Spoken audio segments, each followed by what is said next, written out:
Hola a todos, bienvenidos nuevamente a mi canal de sistemas dinámicos y control. En este video voy a continuar con el tutorial de matrices de rotación que había empezado a desarrollar en un video previo, pero ahora nos vamos a enfocar en unas formas particulares de esas matrices de rotación. Entonces vamos a empezar. Habíamos visto en el video anterior, que si no lo has visto te invito a que lo veas para que sea un poco más entendible esta parte. Pero habíamos llegado a que una matriz de rotación en su forma general es como la muestro aquí en esta parte. R es igual a una serie de proyecciones de vectores unitarios que tenemos aquí. Pero ahora vamos a encontrar unas formas particulares para lo que serían las rotaciones en el eje Z, Y y X. Entonces tomemos este ejemplo donde tenemos un marco de referencia que le llamamos 0, tenemos X0, tenemos Y0 y tenemos Z. Entonces vamos a hacer una rotación a lo largo del eje Z, en donde vamos a girar un ángulo gamma y entonces generamos otro marco de referencia donde tenemos X1 y tenemos Y1, y significa que pues hacemos una rotación en ese eje, o digamos hay un marco de referencia rotado en ese eje particular. Entonces, ¿cómo sería la matriz de rotación? Pues le indicamos una matriz de rotación en Z, un ángulo gamma. Entonces vamos a tener que sacar las proyecciones, podemos utilizar el producto punto, pero bueno, vamos a ver que en el caso de los vectores, si se fijan, de Z o K, con respecto a y a X o Y y J, podemos ver que son vectores que son perpendiculares. Entonces no hay una proyección entre ellos.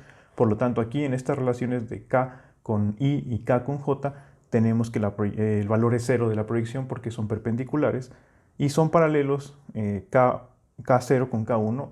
Por lo tanto, tenemos un 1 aquí, dado que son vectores unitarios. Y en las otras, digamos, proyecciones, que son de Y con J y mezclas de ellos, tenemos que las proyecciones quedan en función de ese ángulo. Entonces, es porque rotamos precisamente en eso, ¿no? Entonces, estos elementos aquí son los que van a ser variables y van a depender del ángulo.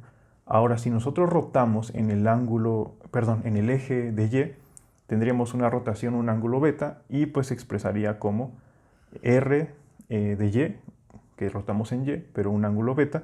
Y entonces ahora los vectores que son perpendiculares son aquellos de J con K o J con Y, que vienen siendo relacionados Y con K, perdón, Y con Z e Y con X.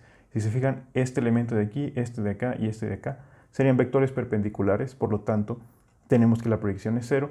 Los demás que involucran K con X y pues obviamente también K con K y demás, tendríamos que quedarían en función del ángulo beta en este caso, y como Y con Y o J1 con J0 son paralelos, pues entonces la proyección vale 1, dado que son vectores unitarios. Bajo esta misma analogía desarrollamos también una rotación en el eje de X, como podemos ver aquí. Nuevamente expresamos esta matriz de rotación como se ve en esta parte, y ahora los vectores perpendiculares son aquellos que son de Y con J o con K, y los que quedan en función del ángulo pues son aquellos que se relacionan con J y con K directamente. Entonces aquí ya obtuvimos rotaciones, digamos, en un ángulo muy particular, ya sea en X, en Y y en Z, y podemos, digamos, hacer rotaciones más complicadas utilizando estas bases, llamemos. Y eso es lo que vamos a ver a continuación, que son las rotaciones compuestas. Aquí imaginemos que tenemos un marco de referencia A y tenemos otro B que está rotado, ¿no? Pero a lo mejor ya no tan sencillo en un solo eje, sino que ya hay una combinación de rotaciones. Entonces, ahí se emplean las rotaciones compuestas, en donde decimos que la rotación de A a B, pues es una sucesión de rotaciones, de matrices de rotación que nos dan esa orientación, ¿no? Podría ser una mezcla de X, Y y Z, y así, ¿no? O sea, combinaciones diferentes con ángulos diferentes. Entonces, aquí surgen dos vertientes porque para hacer este tipo de rotaciones sucesivas tenemos rotaciones que son de tipo extrínsecas y las intrínsecas. Ahorita vamos a ver qué son esas, pero para ello consideremos que tenemos este marco de referencia base que se ve aquí y que queremos hacer rotaciones sucesivas en el orden X, Y y Z, justo en ese orden que muestro aquí. Entonces, en una rotación intrínseca, la forma en la que se hacen las rotaciones son en ese orden. Las matrices de rotación van apareciendo. Primero la rotación en X, después en Y y por último en Z. Entonces, estas rotaciones se hacen con respecto al referencial actual. Al principio tenemos este referencial y nos piden hacer una rotación en X. Aquí estoy representando estas figuras con rotaciones que vendrían siendo hechas 90 grados para que sea simple de ver. Entonces, si nosotros hacemos una rotación en X de 90 grados, pues entonces el Y ahora queda acá y el Z queda para esta dirección. Luego nos pide hacer una rotación en Y y la hacemos con respecto a este marco de referencia actual. Rotamos y entonces lo que era Z lo cambiamos para acá y lo que era X ahora quedaría para este sentido. Y por último obtendríamos una rotación en Z, como se ve aquí, acá nos quedó Z y rotamos en esta dirección. Entonces esta X queda acá, como se ve, y esta Y queda en este sentido. Y así terminaría nuestro marco de referencia orientado con respecto a este, después de aplicar esta serie de transformaciones, ¿no? O de rotaciones más bien. Ahora, ¿cuál es el cambio en una extrínseca? Pues básicamente es que se hacen en el orden inverso. Primero hacemos la de Z, después la de Y y después la de X, pero se hacen con respecto al marco de referencia base, que sería este que tenemos aquí. Entonces, ahorita vamos a ver igualmente con ejemplos como acá, pero lo que vamos a notar es que estas dos rotaciones van a ser equivalentes. Entonces, si nosotros rotamos primero en Z, pues sería rotar en esta dirección, y entonces esta X quedaría para acá y esta Y quedaría hasta acá. Ahora hay que rotar en Y, pero si se fijan, no vamos a rotar en este eje porque las extrínsecas se desarrollan a partir del marco base.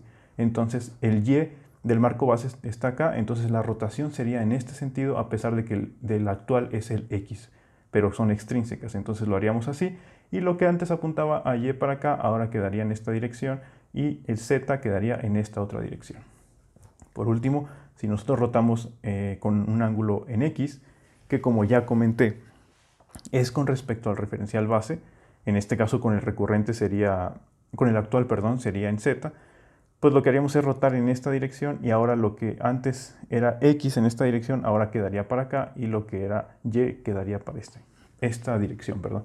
Fíjense aquí una cosa interesante, lo que les comentaba es que estas rotaciones son equivalentes y si nosotros vemos el resultado que obtuvimos aquí es exactamente el mismo que obtenemos acá. Entonces, pues hay que tener en cuenta eso, ¿no? Esa forma de hacer rotaciones sucesivas para este caso de rotaciones compuestas, pues se puede hacer de esta manera o de esta otra manera y bajo estas reglas que comenté, pues serían equivalentes.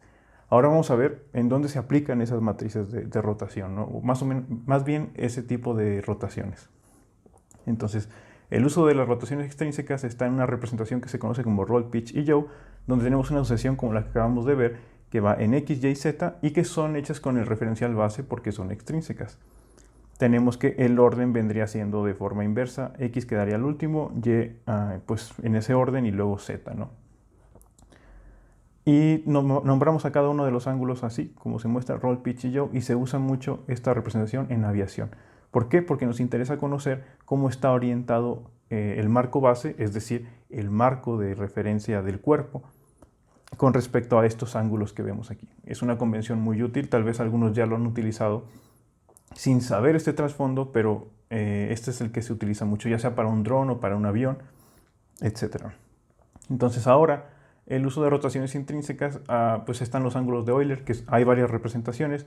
Aquí tenemos una representación que es primero una rotación en Z, luego en Y y luego en Z, pero estas se hacen desde el referencial actual, como vimos en el caso anterior. Y pues bueno, el orden sería tal cual como aparece, Z, Y, Z. En este caso tal vez no se aprecia muy bien por el tipo de rotaciones que se hace, pero en los ángulos como se desempeñan, así es como se hacen. Entonces nosotros tendríamos un ángulo de precesión, un ángulo de nutación y un ángulo de rotación, que nos permitiría conocer esas características de ese cuerpo. Imaginemos este pequeño borrador, donde rotamos primero en Z, sería rotar así, eso nos daría el ángulo de precesión. Después el ángulo de nutación sería una rotación en Y, haríamos esto de aquí, como se observa en la figura. Y por último un ángulo de rotación que veríamos que es este. Entonces eso es lo que nos describiría este tipo de rotaciones que son desempeñadas de manera intrínseca.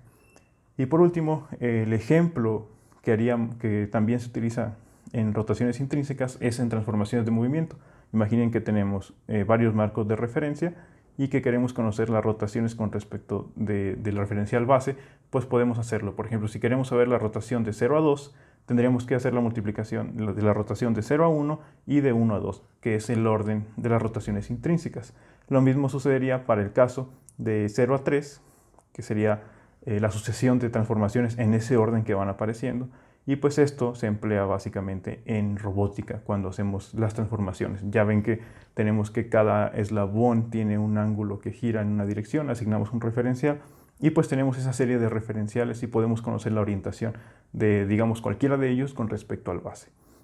Y pues bueno, hasta aquí terminaría este video. Esto ya es lo último que quería abordar para poder pasar ahora sí a matrices de transformación homogénea, que todo eso está orientado a la parte de robótica, ¿no? Pero pues presento ejemplos para que se entienda, ¿no? Que no son tal vez del área de manipuladores. Y pues bueno, esto sería todo por mi parte. Les agradezco mucho a los que llegaron hasta este punto. Que vean los videos me ayuda bastante. Y pues también que los compartan. Les agradezco mucho a la gente que apoya pues al canal, que me siguen en Facebook y pues voy a seguir continuando haciendo videos. Y pues bueno, nos vemos en la próxima. Gracias.